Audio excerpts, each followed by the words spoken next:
Everyone, this is Deepali here और आज हम पढ़ने वाले हैं टेक्सोनॉमिकल एड। ये लास्ट पार्ट होगा लेसन 1 का, जो कि है लिविंग वर्ल्ड।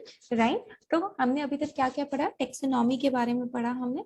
राइट, अब कौन कौन से ऐसे एड्स हैं जो कि टेक्सोनॉमी को पढ़ने के लिए हमें इजी कर देते हैं और हम उसकी वजह से आइडेंटिफाई और क्लासिफाई ऑर्गेनिज्म को बहुत इजीली कर लेते हैं। तो टेक्सोनॉमिकल एड्स ऐसे टूल्स हैं जिसमें इंफॉर्मेशन स्टोर रहती है। ठीक है, और जैसे कि प्लांट्स के लिए हर्बेरियम होता है, ये बहुत ही एक्सीलेंट एक तरीके का टूल है हमारे पास। हर्बेरियम क्या होता है ना, हर्बेरियम एक फाइल होती है, उस फाइल के अंदर अलग अलग प्लांट्स के स्पेसिमेन होते हैं। अब आप कहेंगे कि ये स्पेसिमेन होते कैसे हैं? हमने क्या करना है, जैसे लेट्स से हमने एक प्लांट लिया, हमने एक रोज का प्लांट लिया। रोज के प्लांट को हमने किस तरीके से लेना है कि हमें उसकी रूट्स भी चाहिए, लीव्स भी चाहिए, स्टेम्स भी चाहिए, राइट, और हमें उसका फ्लावर भी चाहिए। तो हमें इस तरीके से उसको प्लग करना है प्लांट को। उसको प्लग करने के बाद न्यूज़पेपर के अंदर रखना है और उसको प्रिजर्व करने के लिए, मतलब ड्राई करने के लिए रख देना है किसी हार्ड शीट के नीचे या किसी हार्ड बुक्स के नीचे।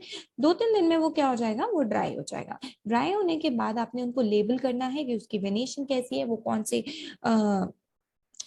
से फाइलम से बिलोंग करता है, कौन से डिवीजन से बिलोंग करता है, और उसके बारे में सारी की सारी इंफॉर्मेशन लिखनी है। ऐसे ही बहुत सारे प्लांट्स के की एक स्टोर करने के लिए, उनको स्टोर करने के लिए फाइल होती है जिसको हम पढ़ के उनके कैरेक्टर्स को बहुत इजीली क्या कर सकते हैं, पढ़ सकते हैं। तो ये हमारे काम को बहुत इजी कर देता है, और कोई भी प्लांट होता है उसको पढ़ने के लिए, उसके फीचर्स को पढ़ने के लिए हम लोग हर्बेरियम यूज करते हैं। अब हर्बेरियम क्या है? ये एक ऐसा टूल है जिसमें हम प्लांट्स को आइडेंटिफाई कर सकते हैं। राइट, ये एक ऐसा टूल है जिसके अंदर अलग अलग फ्लोरास, अलग अलग मोनोग्राफ्स, मैनुअल्स रहते हैं। ठीक है, हर्बेरियम के अंदर वैरायटी ऑफ जो वाइल्ड प्लांट्स होते हैं उनको भी हम स्टडी कर सकते हैं। मॉर्फोलॉजिकल वेरिएशंस को स्टडी कर सकते हैं। मॉर्फोलॉजिकल वेरिएशन मतलब कि दो अलग अलग प्लांट्स है, उनके आउटर अपीयरेंस किस तरीके से डिफरेंट है, उनको पढ़ सकते हैं हम। ठीक है, टेक्सोनॉमी रीड कर सकते हैं, मॉर्फोलॉजी, इकोलॉजिकल डिस्ट्रीब्यूशन, वो कौन कौन से एरिया में पाए जाते हैं, मतलब एक प्लांट के बारे में A to Z सारी की सारी इंफॉर्मेशन आपको हर्बेरियम में मिल जाती है। Herbarium is for plants, not for animals. Right, now plant को स्टोर करने के लिए, प्लांट को प्रिजर्व करने के लिए बॉटनिकल गार्डन्स होते हैं। बॉटनिकल गार्डन्स में डिफरेंट टाइप्स ऑफ प्लांट्स पाए जाते हैं। ठीक है, और उन्हें लेबोरेटरी में भी स्टोर कर सकते हैं, लाइब्रेरी में भी स्टोर कर सकते हैं। और उसके साथ साथ ये कुछ बॉटनिकल गार्डन है, रॉयल बॉटनिकल गार्डन जो कि क्यू लंदन में है, ये बहुत बड़ा गार्डन है, तो इसको लर्न कर लेना है। ये जो सारे हैं ये नीट के लिए इंपॉर्टेंट रह सकते हैं। ठीक है जी, और बॉटनिकल गार्डन गवर्नमेंट भी मेंटेन करती है, सेमी गवर्नमेंट भी होती है, और कुछ प्राइवेट ऑर्गेनाइजेशन भी होते हैं।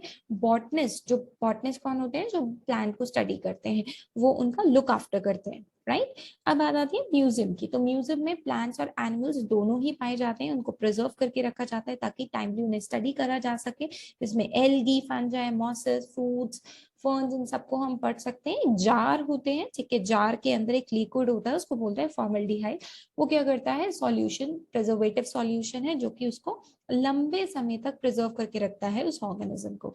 ठीक है, इंसेक्ट को प्रिजर्व करने के लिए हम उसको मार के हम उसकी पिनिंग कर देते हैं, और उसमें नाफ्थलीन बॉल डाल के उसको लंबे समय तक क्या कर देते हैं, प्रिजर्व कर देते हैं। और लार्जर एनिमल को हमें उनके स्केलेटल फॉर्म में प्रिजर्व करना पड़ेगा। अगर आप किसी अच्छे म्यूजियम में गए हैं तो आप वहां देखेंगे पिजन का आपको मिल जाएगा स्केलेटल फॉर्म, राइट। तो डायनासोर्स का मिल जाएगा। डायनासोर जनरली फेक रहता है, बट ये स्केलेटल फॉर्म्स जो होते हैं वो इजी कर देते हैं हमें किसी भी ऑर्गेनिज्म को स्टडी करने के लिए।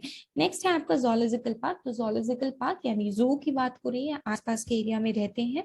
ऐसा एरिया रहता है जहाँ पे प्लांट के एनिमल के लिए ह्यूमन केयर प्रोवाइड की जाती है।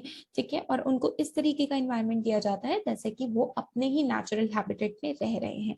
राइट, तो कुछ जोलॉजिकल पार्क की मैंने यहाँ पे पिक्चर ऐड की है, ये इंपॉर्टेंट रह सकते हैं आपके नीट के लिए। तो अब यहाँ देखिए कि म्यूजियम के लिए, तो ये कुछ म्यूजियम है, ये सारे आप लर्न कर लीजिएगा। इसके बाद आता है हमारा की। व्हाट इज की?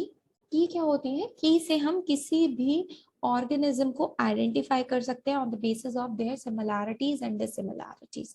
ठीक है, मान लो आपके पास दो प्लांट्स हैं, ठीक है, आपको दोनों सिमिलर लग रहे हैं, बट आप की खोलोगे ठीक है, कि एक तरीके का मैनुअल होगा, उसको खोलोगे और दोनों के अंदर दोनों प्लांट में देख लोगे कि क्या सिमिलैरिटी है, क्या डिससिमिलैरिटी है, राइट। अब मैनुअल्स और कैटलॉग्स के अंदर क्या होगा, मैनुअल और कैटलॉग्स के अंदर आपको उस प्लांट या ऑर्गेनिज्म की डिस्क्रिप्शन दी गई होगी, एक एक करेक्ट आइडेंटिफिकेशन दी होगी, किस तरीके से उस ऑर्गेनिज्म को आइडेंटिफाई किया, क्या रूल्स थे उसको क्लासिफाई करने के लिए, और किस डिविजन या किस फाइलम या किस किंगडम से वो बिलोंग करता है, ये सारी चीजें उसमें दी जाएंगी। और मोनोग्राफ्स क्या होता है, एक तरीके से सारी की सारी स्पीशीज को आपको रिवाइज करा देगा, एक ग्रुप के अंदर जितनी भी स्पीशीज आती हैं उन सबको, और जितनी भी न्यूली डिस्कवर्ड स्पीशीज होती हैं वो भी इन मोनोग्राफ्स में ही ऐड की जाती है। So I hope this is the last part of the chapter living world part 3।